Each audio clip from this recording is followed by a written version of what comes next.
Welcome back, my friends. Happy Friday. Let's look at Psalm 142, Hebrew 4:15. Psalm 142 again. David wrote Psalm 142 from inside the cave of Adullam.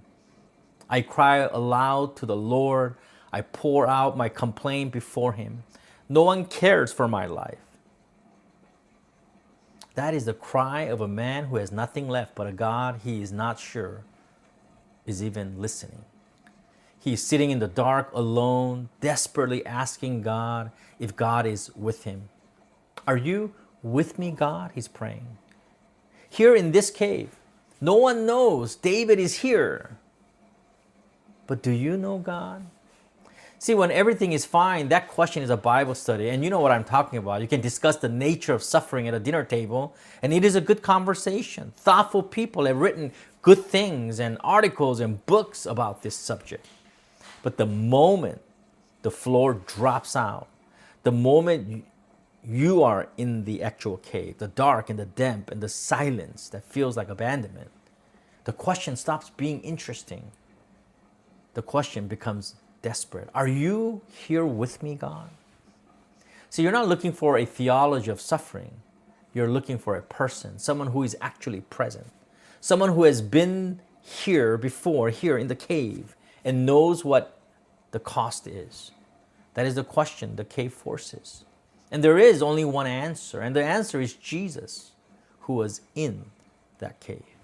The eternal Son of God, stripped of everything, nailed through his hands. The people who loved him either ran away, abandoned him, or watched from a distance. He cried out in the words of Psalm 22, my God, why have you forsaken me? They took his body and placed it in a stone cave, sealed it, and then walked away. Jesus knows what your cave feels like. The writer of Hebrews writes, for we do not have a high priest who is unable to empathize with our weaknesses, but we have one who has been tempted in every way just as we are, yet he did not sin. Jesus went into the cave first. In fact, he went in further than any of us. The complete disorientation of the cross, cut off from the Father, carrying the full weight of what we have done, buried in a stone tomb with a seal on the door. And on the third day, God heard the prayer, and God set him free from his prison. And he raised Jesus from the dead. The resurrection is the answer to every cave prayer ever prayed. Not because it means you will get out quickly or comfortably, but because Jesus, who went in furthest, walked out. He walked out. And because he came out, the cave does not have the last word. Not for him, not for anyone who belongs to Jesus. Have you been praying the same prayer David prayed? Crying out, pouring out, getting no answer, it seems, and the silence makes you feel like the cave is your permanent home. And it feels like no one cares, not even God. David felt it deep within. He wrote it down in words that have been prayed by broken people for 3,000 years, which means you are not the first person to sit in that silence and wonder.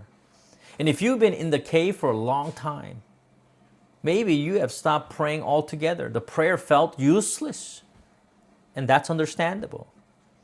But you must know the silence was not God looking away.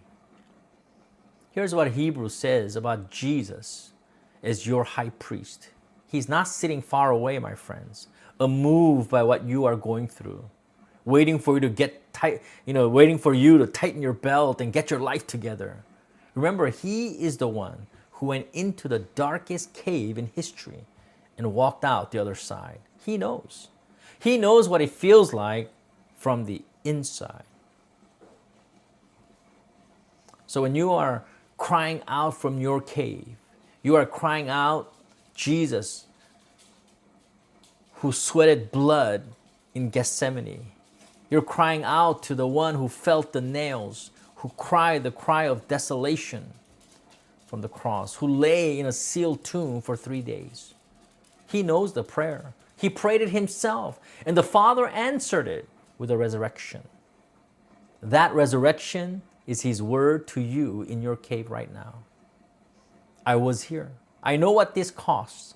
I know what the silence feels like. I know what it is to be sealed in with no visible way out. And I came out, not because the suffering was not real.